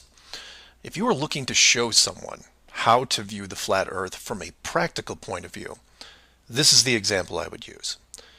I'm going to show you how strange the world looks using just a few websites, some simple math, a couple minutes, and your brain. You don't have to write anything down, unless you want to, of course. I'll give you everything you need on screen and break down one of the examples as well. I'll also link the sites in the description for reference. First, here are some websites that help you calculate distance. The GPS on your phone already does this, and you may have an app as well, but here are some dedicated examples. Timeanddate.com, tripit.com, distancefrom2.net, worldatlas.com, freemaptools.com, and travelmath.com. If your favorite isn't listed here, like Google Maps, then use whatever is most familiar to you. Now we are going to look at two specific groups of cities. The first group is going to be from the area around Australia, including New Zealand. We'll call this Group 1. Group 1 includes Melbourne, Australia, Sydney, Australia, Perth, Australia, Auckland, New Zealand, Christchurch, New Zealand, and Hamilton, New Zealand. The second group is going to be some cities in South America, all in the southern hemisphere. I mention this because if you go high enough, you will run into a few cities that won't work. Group 2 includes Rio de Janeiro, Brazil, Sao Paulo, Brazil, Brasilia, Brazil, Buenos Aires, Argentina, Lima, Peru, and Santiago, Chile. Again, there is a link in the description with many other airports. Now, these two groups are interchangeable, as you would imagine, so you can start or end with either group 1 or 2. The results will be the same, and just to make it interesting, I'll use a slightly different example which a fellow flat earther did the legwork on and show you that even these two groups aren't exclusive. So you take anything from group 1 and anything from group 2 and you get some distances ranging from 6 to 8,000 miles roughly. That's all I want you to do here is get that part in your head, noticing that the route is bent because they have to account for the curvature of the Earth. All these directions are what you would expect, a straight shot over the South Pacific Ocean. Now, just to prove it's not an exclusive route, instead of starting in, say, Rio and landing in Auckland, I'll start what should be the opposite side, in Cape Town, South Africa, which is roughly the same distance on a globe Earth coming in at 7,300 miles. Notice on the map it's still a straight shot through the Indian Ocean and not crossing any countries, an easy route. I try to book my flight. For this example, we use Travel Math, but you can use whatever is easiest in your country, like Priceline, Expedia, Travelocity. It will make no difference because they're all tied to the same system. And this is when everything goes wrong. So the first leg, the airlines don't send me due east, but instead shoot me 4,700 miles almost due north to Dubai. Okay, maybe we're just picking up people. Seems a bit excessive, but I'll go with it. I'm probably comfortable in my seat drinking vodka tonics anyway. And from Dubai, it should be a straight shot home to Auckland, right? No. Now they send me southeast to Melbourne, a mere 7,300 miles. And then finally a third leg from Melbourne to Auckland coming in at around 1,600 miles. I'm rounding up or down to make the math easier. Regardless, the total miles for this flight is almost double what should be expected, coming in at 13,600 miles. In addition, the trip took me 37 hours. How long should it have taken? Well, in a 777, about 12. Now this is where you come in and say, well, it's probably an isolated incident, or some strange connection thing. You know how the airlines are. Oh no, my friends. We can do this all day. This roulette table is rigged, and there is no way to get a fair game. The first part of the clue is the utter lack of non-stop flights from anywhere in this hemisphere, which is why I gave you multiple cities in each group. And here's the plot hole for you. Flying from international cities like Sydney, Rio, Santiago, or anywhere else close by, you can't get a single non-stop flight, no matter how much money you pay. I tried to do this for an entire night, and it was like playing an online casino game, one that I was losing most of the time. The connections kept coming in like spam windows. Start in Christchurch, go to Auckland. Start in Auckland, go to Sydney. Start in Sydney, go to Dubai or Los Angeles or somewhere else that makes no sense. Some of these connections took the trip over 50 hours to complete. Go ahead, try it yourself. You may find one nonstop. But even then, the strangeness doesn't end there, because the speed is wrong. For reference, I included an optimum cruising speed guide from a commercial pilots forum that lists all the international aircraft used in these routes. A 777, the current state-of-the-art flagship plane, designed for maximum fuel efficiency, has a cruising speed of 640 miles an hour. 7,400 miles comes in at around 12 hours. Try to find this route. It doesn't exist. It can't. The closest I came was a one-connection flight with a 3-hour layover. The total flight time was 20 hours. 20 take away 3 is 17, not 12. And this might work if the plane was doing, say, 430 miles an hour, but it's not. In fact, the slowest cruising speed I found was an older Airbus just around 593. But this is all just numbers, right? It is until you pull up the flat Earth map and look at the farthest 2 points, which just coincidentally are anywhere in Australia and most of South America. Or my example of Lower Africa, which you can see isn't west at all. It's a shell game, and a very good one at that. Keep people guessing with multiple connections and layovers, jumping from city to city. People just sit in their seats, trying to sleep through it. And then it hits you. Well, the pilots would know, right? They fly all day, every day. Certainly, they would have figured it out by now. Some of them would get suspicious, sure.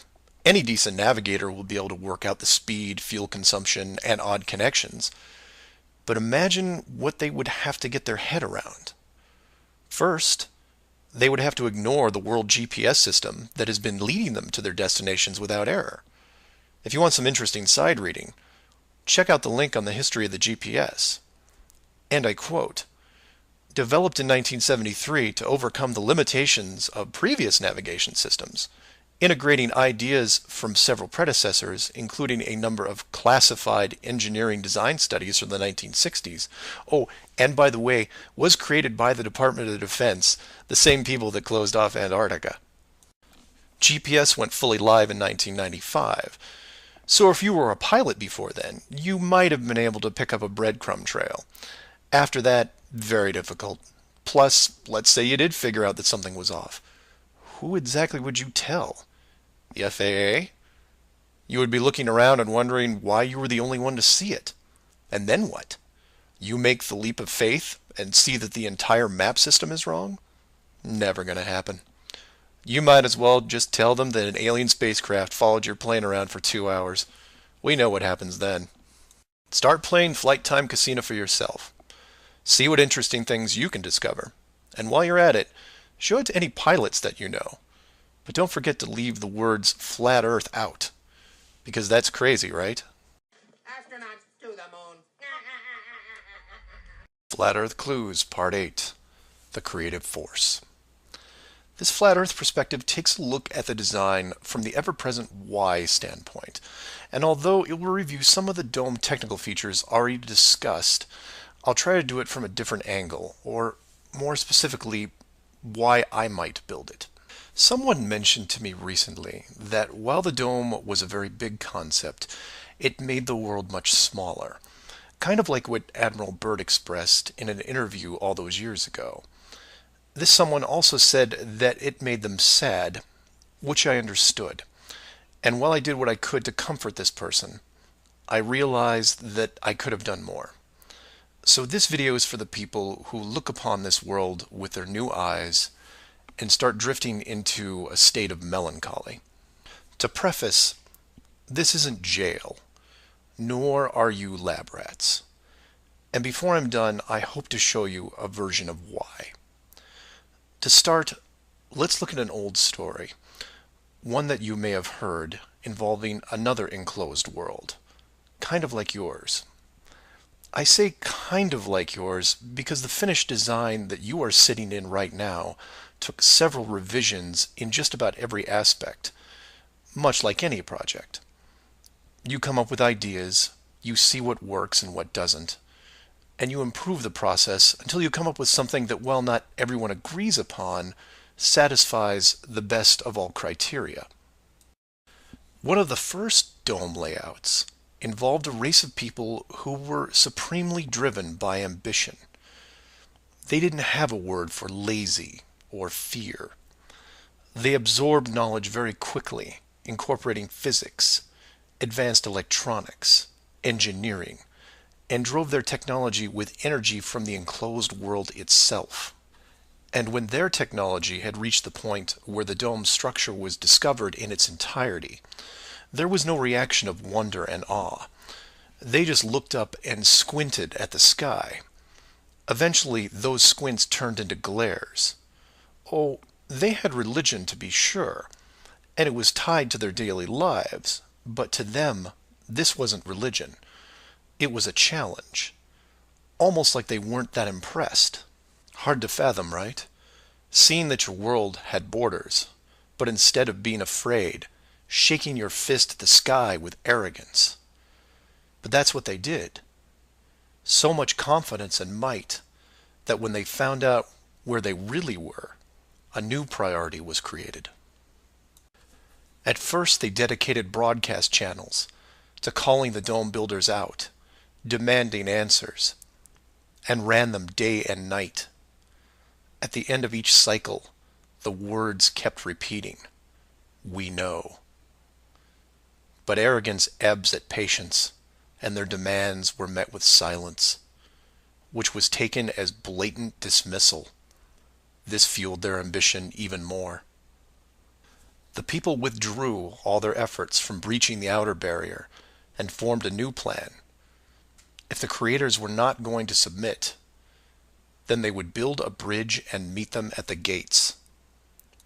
So a building was designed. But to call it a building was to call the pyramids a sand castle. It was the greatest structure ever conceived, at least to them. It was to be over 30 miles wide and hundreds of miles high, enough to reach the dome ceiling itself, where they would meet the builders face to face. They abandoned nature completely and pushed aside ecologic systems to accomplish their goal. They cannibalized entire mountain ranges, which they used to admire and love, to acquire the raw material for the awesome structure. The work crews built with flawless precision, and it was obvious that it was going to succeed. A bridge to the edge of the sky itself. The work would only pause long enough for the mighty armies below to look up and yell, "We come for you," so loudly that on a clear day you could actually feel the dome shake. And the creators, faced with their first great challenge, decided to start again. And the people were changed, their language fragmented so that the builders couldn't continue. The tower was dismantled, their technology removed and forgotten, and the people scattered. A new group was introduced to the dome, divided in every way imaginable, so that unity was next to impossible, and everything slowed down. Languages evolved and devolved into other dialects, and the languages produced text, which produced different forms of culture, and some amazing things began to happen, the most important of which was the arts. The dome builders saw the artistic pool develop into several distinct forms. Everything drawn in any medium on a flat surface. Everything molded that took on a three-dimensional shape. Everything that produced music. All things that make up the human form and motion. And all the written works. Pictures, sculptures, music, dance, literature, the arts. Driven by passion, it is the very essence of what is good in humanity. Once this was recognized, all dome methods put in place were to cultivate and enhance this process. Land masses were adjusted with geology and temperature to support every kind of terrain, with mountains, rivers, oceans, plains, forests, jungles, deserts, all of it stunning, all of it stimulating the human mind, nourishing it. And the modifications continued, with seemingly endless shades of weather. The sky was overhauled, a moon added, and layers upon layers upon layers of stars, so that one day, when the people were able to see further than their own eyes, there would still be something new to see. And the arts flourished, but there was a cost. The languages and division of cultures had put the population at odds, and wars were raging at regular intervals. The dome builders debated if the price was too high. Plans were drawn up to make more changes, until they noticed that the arts thrived even through the worst of conflicts, producing grace and beauty despite their burning world. It was wonderful and terrible at the same time, and the debate outside the barrier continued to intensify until a majority spoke out and said, "This world is a creative force, and we must see what it leads to. The barrier must be hidden at all costs." So the globe model was put into the population, and both science and religion adapted to it. The arts grabbed onto it like a new drug, the creative minds of the world exploding with new concepts. Their universe was now infinite, and the rules changed. Science then led to science fiction, which opened up everything else. Books, pictures, sculptures, dance, and music, all reaching deep into space, decade after decade of wonderful possibilities, rising above the ashes that were at their feet. And it's not just the artists, it's everyone. You affect others, who affect others, who inspire others, who build it, paint it, sculpt it, sing it, who then put it up on a pedestal and hold it under the light and say, this is a piece of who we are. And for every one of them, there are hundreds of others who, for whatever reason, were unable to express the songs and images and stories that are in their heads. Imagination is far more important than knowledge because it is limitless. It is your shield, your sword against the cruelty of destructive forces. There are those right now who live in chaos, whose life is surrounded by a swirling nightmare from which they think they'll never escape. These are the true warriors of the world, and they are far braver than me. I am humbled by those who suffer the most. Know that mountains were built for you. Oceans were built for you. All of this was built for you, your struggles and your trials by fire. It may be today, it may be tomorrow, but one day the curtain will close and this stage will be struck. And when the dust settles, no matter where you are right now, you'll see the big picture and have new eyes. And you will be shown what wonder really is. And as you leave this most magnificent of theaters, heading towards the next, my hope is that you'll pause, look back at the stage and say, I was actually in it, right there in the thick of things. And it was a sight to see. Because it really is a hell of a ride. Imagine what the next one will be like. Astronauts to the moon. Earth Clues Part 9, The Magic Show. This is part of a series of clues that can help you get your head around both the design of the flat Earth system we live in and who has been involved in the deception to hide it from you. This flat Earth perspective initially started out as a problem-solving exercise that was going to be built into Clue 7, otherwise known as the Long Haul. But after some research and a little patience, it has evolved into something that warranted its own section, and is a perfect example of good things come to those who wait. So emails and phone calls have been coming in, almost all of them positive. Several people from around the world commented on the southern plane routes. They said that, while 95% of the long routes in that hemisphere were connections, which in itself raises red flags, there were a few pesky non-stops that seemed to contradict the overall logic. The question then posed to me was obviously, are they real flights? Could they be put there to throw the Flat Earth group off? If it was a trick, could I figure out what it was and how it was accomplished? I accepted the challenge and started my impression of Morgan Freeman as he went up against the Four Horsemen magician crew. Now, admittedly, I was skeptical to start, because the flights went against the third rule, that being the flat Earth has no shortcuts. Only a globe has shortcuts. As in magic, I had to assume the rule was not being broken, but only hidden, or having the illusion of being broken. But first, I had to see the trick itself. I had to see the planes in question, and see them make the route. Anyone can list a flight, but does it actually go from point A to point B? With the help of several other people, this was then put to the test.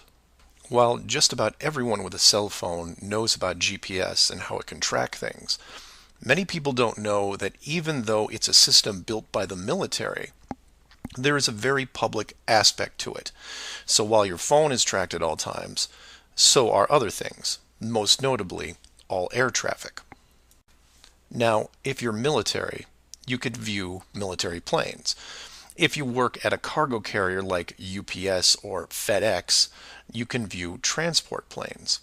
The general public is mostly limited to commercial air traffic.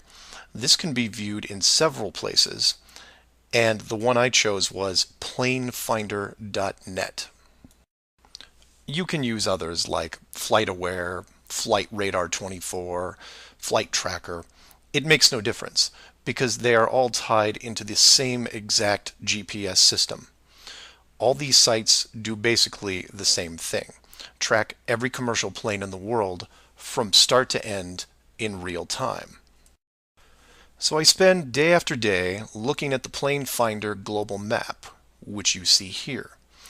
At any given time, it's tracking between 3,000 to 7,000 flights that are en route anywhere in the world. You'll notice two different colors for planes, red and yellow. Yellow just means there's a 5-minute delay in processing and only applies to the United States. The point here is, in order to prove out these flights that go against flat Earth theory, I need to watch a few as they cross either the South Pacific or Indian Oceans. The web page updates automatically, but just to be sure, I close and reopen the page every 30 minutes or so and wait for an ocean plane. And I wait, and I wait, and I wait some more. Hours pass, days pass, and no red planes to entertain me.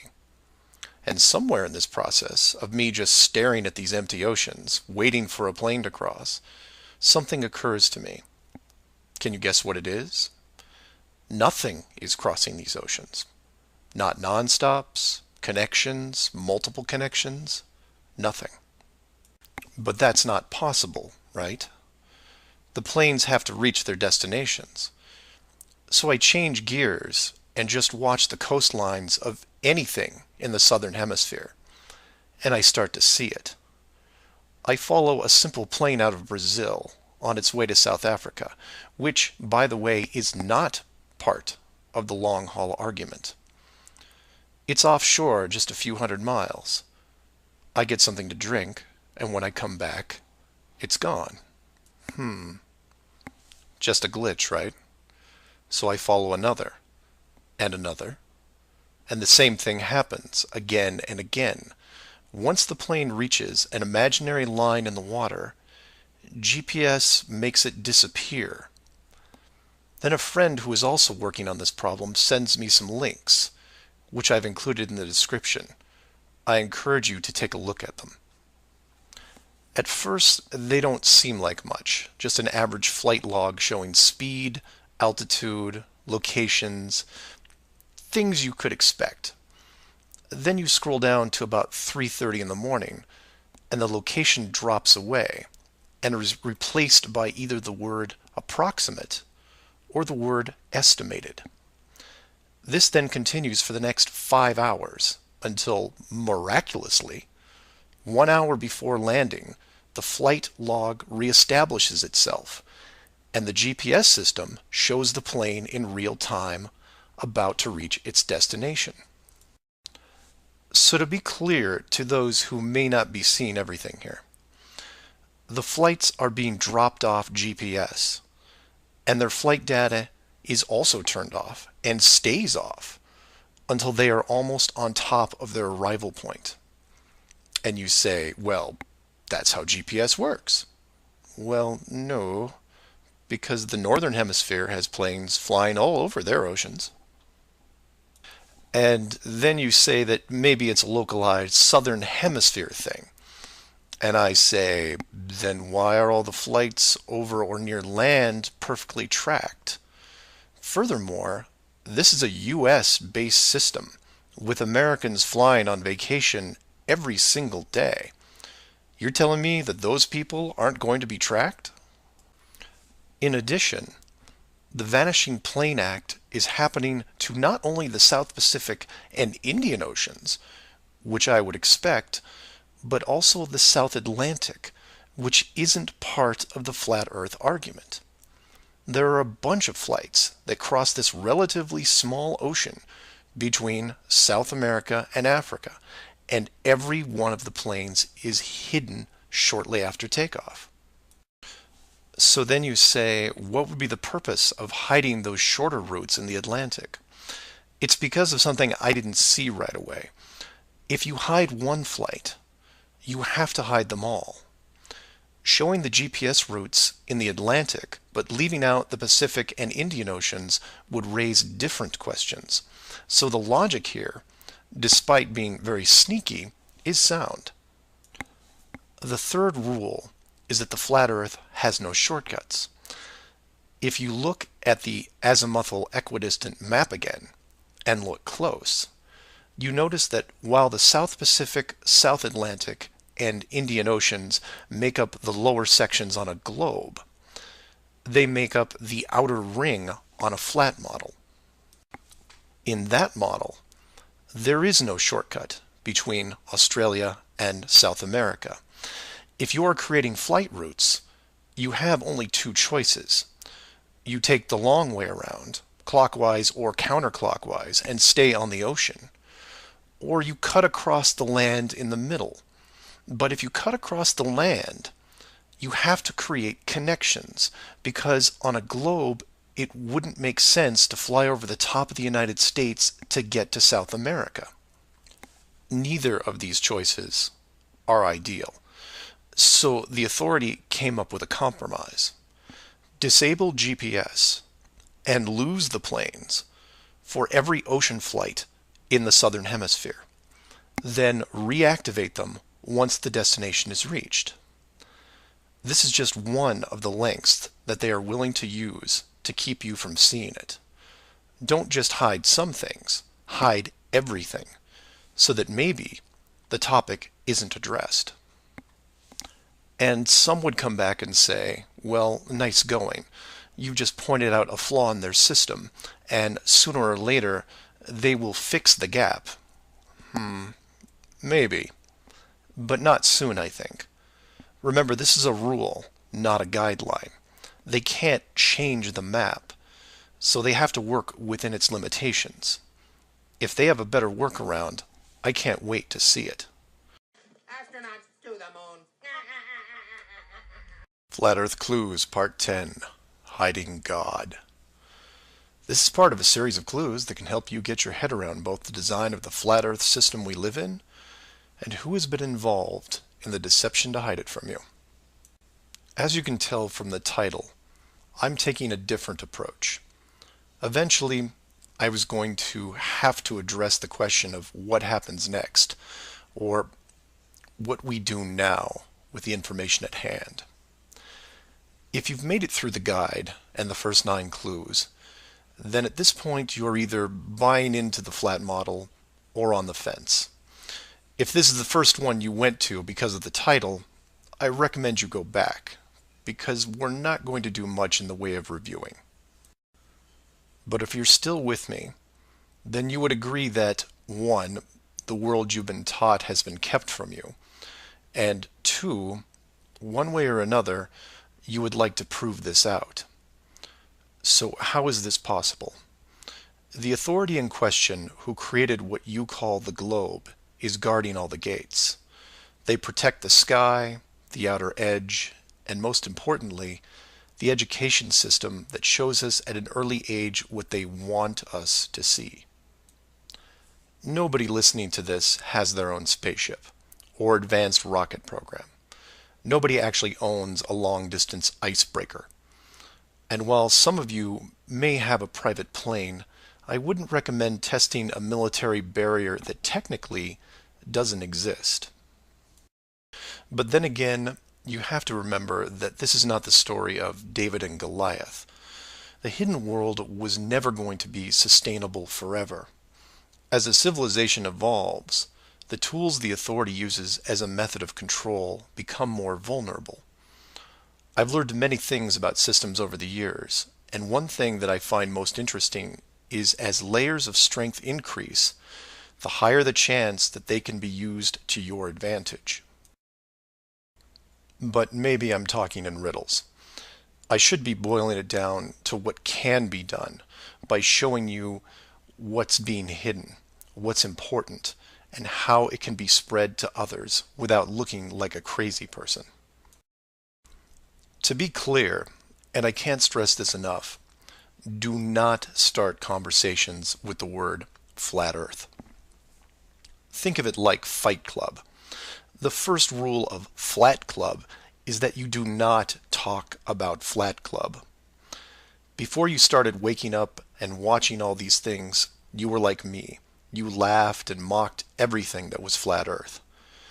You may have learned faster than others, but the knee-jerk reaction by 99% of the people was created the day they sat down in a classroom and stared at the globe. Look at the videos, not just mine, but others who are putting forward some great arguments, and ask the questions that people can relate to. I'm going to introduce 3 very important questions that you can use, each with a statement that precedes it, and each statement is a motivation for a different group of people. If you don't fall into one of these 3 groups, then I guarantee you know people that do. The first statement is this: you are being hidden. What do I mean by that? Well, this goes back to Clue 7 and Clue 9, which talk about the flights in the Southern Hemisphere. If you are flying a plane over the Southern Hemisphere, your flight is not being tracked. How can this be used to find out the truth? It's simple, it's quick, and it costs no money. No matter what country you live in, send a quick note to your local, state, or federal representative and ask them this question: why are citizens of our country flying over oceans without the safety net of the GPS system? And remind them that GPS stands for global, not partial. Without GPS, anything could happen to your plane and no one knows where you are. And while you're at it, remind them that the GPS system was built by the United States Department of Defense, who never does anything small. The system that is in effect now has what appears to be huge, deliberate gaps in the Southern Hemisphere only. Do not mention flat Earth. Just voice your concern about the safety of you, your loved ones, and your fellow citizens. Will they get back to you? Possibly. Will they give you a satisfactory answer? Not a chance, because they will only have what the military gives them. What this will do, however, is create a unique buzz in certain circles that may prove to be useful later. The more politicians or high-ranking officials you contact, the greater the noise. The motivation here, as you can tell, is general public concern. The second statement is this: wealth is being hidden. What do I mean by that? Goes back to Clue 2 and every other mention regarding Antarctica.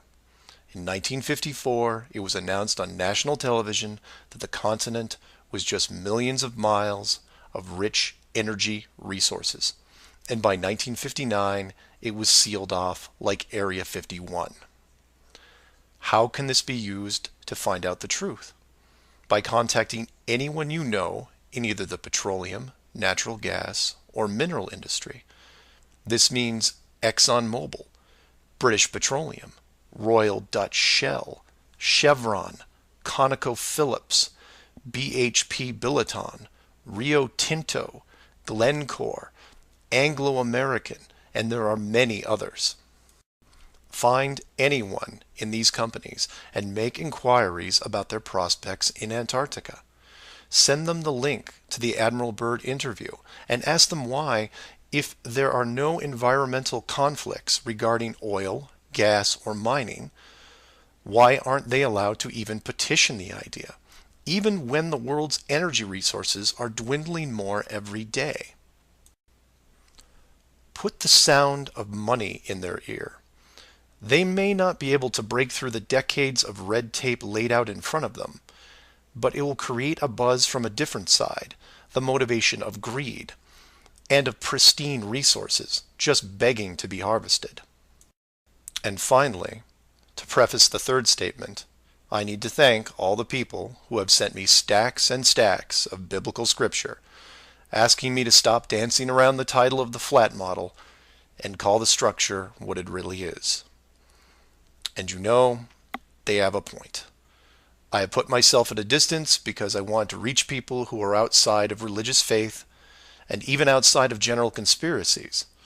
But for all those spiritual groups who have contacted me, I can now, however, say with conviction that this third statement is this: they are hiding God.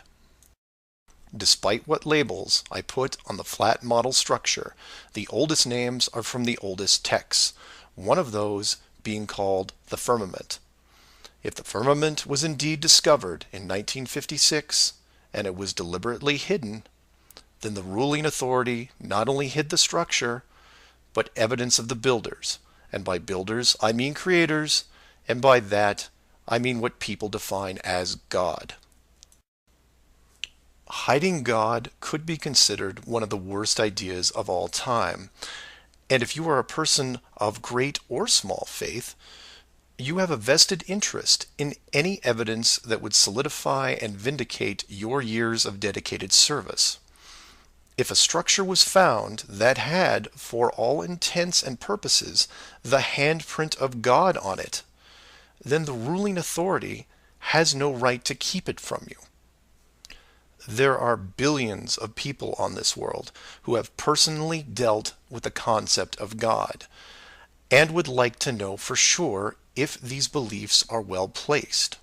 Or, in short, you want to know the meaning of life. It's out there, and it's been hidden from you. Your motivation is clear. Go to your church leaders, your congregation, and tell them science probably found evidence of God in 1956 and decided to keep it a secret. If you know people of religious power, send this up the ladder. Get the word out and see what comes back. Between these three statements and questions, people will talk to people who will talk with others and eventually reach someone who knows. This isn't a grassroots or groundswell movement that takes a long time, because the system that has been used to mold and control you these past years has been based on speed, and by that I mean real time. All it takes is a single video, a memorandum, one whistleblower, one key person, and everything changes, not in months or weeks or days, but hours. And in those hours, everything changes because of the speed. People all over the world wake up and look at the sky with new eyes, and things start to get better. One person, that's all it takes. One person to come forward and share what has been hidden for so long. Maybe someone who is tired of all the games.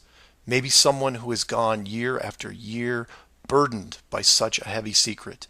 Maybe you, who are listening right now, who is looking for a reason to come forward. This is it. And if you don't want to walk into the light and be the hero, I understand. But if you can't, for whatever reason, then be anonymous. Share the message and help us make this world better, because it can be better. For everyone else, give this person an opening. Give them the opportunity and give them the support they need to help reclaim what's left of our civilization, because we need it now more than ever. I will keep spreading the word for as long as I can, in hopes that everyone that hears it starts seeing things with new eyes. And I encourage each of you to do the same. And maybe one day we will learn to treat others better than we treat ourselves. Astronauts to the moon. Flat Earth Clues, Part 11, Souls in the System. This is part of a series of clues that can help you get your head around both the design of the flat Earth system we live in and who has been involved in the deception to hide it from you. This clue looks into the recent past, or more specifically, an odd but interesting piece of conspiracy lore. What I hope to show here is an example of how an enclosed system, once revealed, can change the world very quickly and in ways you may not have realized. To start, we need to go back a little ways to a controversial 2004 documentary called Astronauts Gone Wild. For those of you who missed this strange little gem, the summary is this. The producer-director Bart Winfield Sibrel went out to prove that all the moon landings were elaborate hoaxes.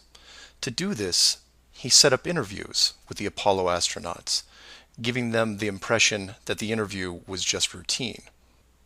He then produced a Bible and asked each of the astronauts to swear on the book before the interview started.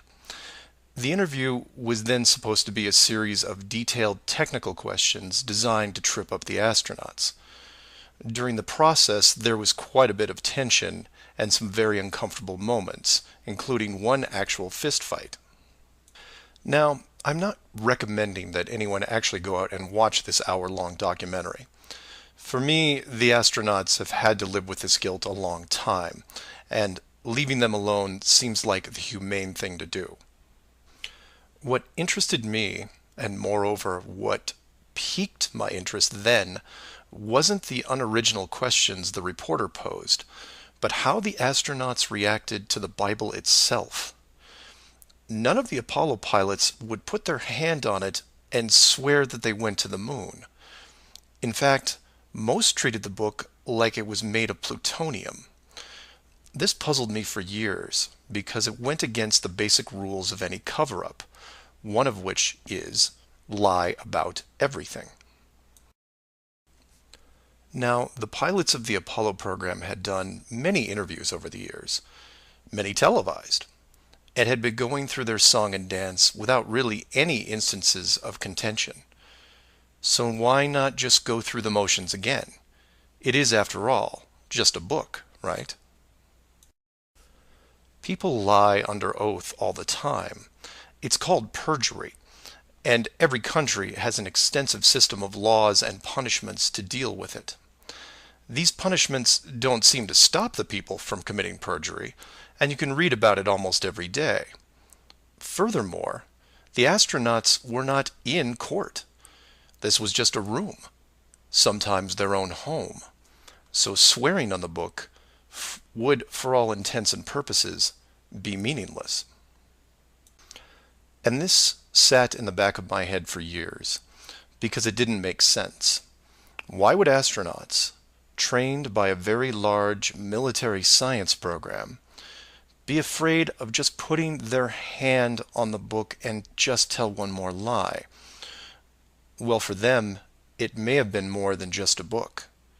It may have been a symbol of something much bigger. You see, for you, me, and almost everyone else, a holy book is a symbol of faith, because the creator or creators have yet to be revealed.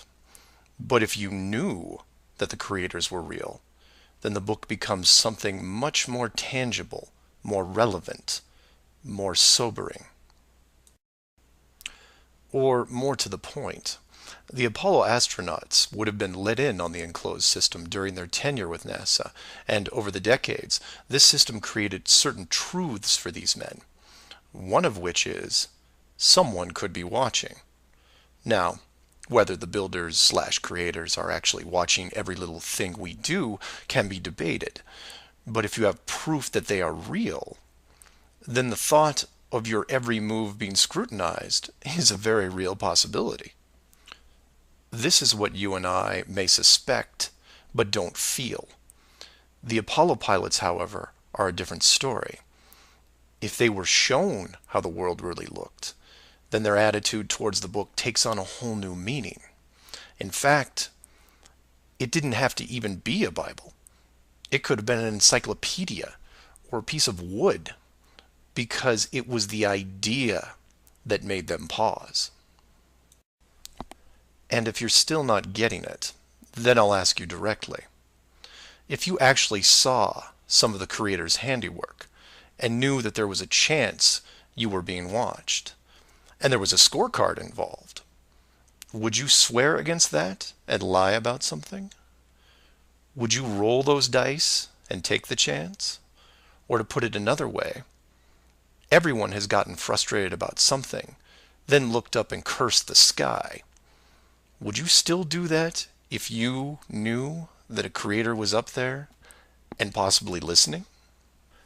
That's just one example of how knowledge of the enclosed system changes people. The astronauts didn't want to roll the dice and lie because there was a real fear of retribution. And while they were confident that a bolt of lightning wasn't going to strike them down, they also weren't going to push their luck. And we all take on the same approach in daily life. Everyone who drives has run a stoplight. We know when we see the yellow light that it's too far away, so we hit the gas and hope for the best, especially if the traffic is light and we aren't putting anyone in danger. But you take that very same intersection and put a red light camera on it, well, then things change, don't they? Do you hit the gas and roll the dice? Not a chance. You hit the brakes and hope that you can stop in time because you are being watched. You may not be a model driver by any sense of the word, but you understand this rule and this place, and you don't break it. And this one aspect is why I'm pushing so hard to see the enclosed system revealed. Because as a civilization, we seem to be only as good as what we can get away with. This isn't an issue with freedom, it's an issue with doing the right thing. You know that running red lights is a bad idea. The camera is a reminder of that. Imagine all the things that would change for the better if the enclosed system was revealed. Would you lie to hurt someone? Would you rob a bank, commit fraud, or embezzle? Would you steal anything unless your life depended on it? And while people would still get angry and fight, would they maim each other? Would they kill? Would anyone knowingly commit murder? Would you bully or extort people for profit?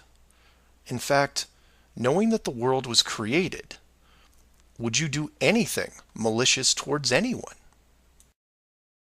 If the world is not a globe, but instead enclosed, then wars end. Hate crimes end. Maybe not overnight, but quickly. Because you may be, for the first time in your life, actually accountable for your actions. You realize now that you are a very real soul in this enclosed system, and you have a responsibility towards your fellow man, one that can be boiled down into one simple rule: treat others better than you treat yourself.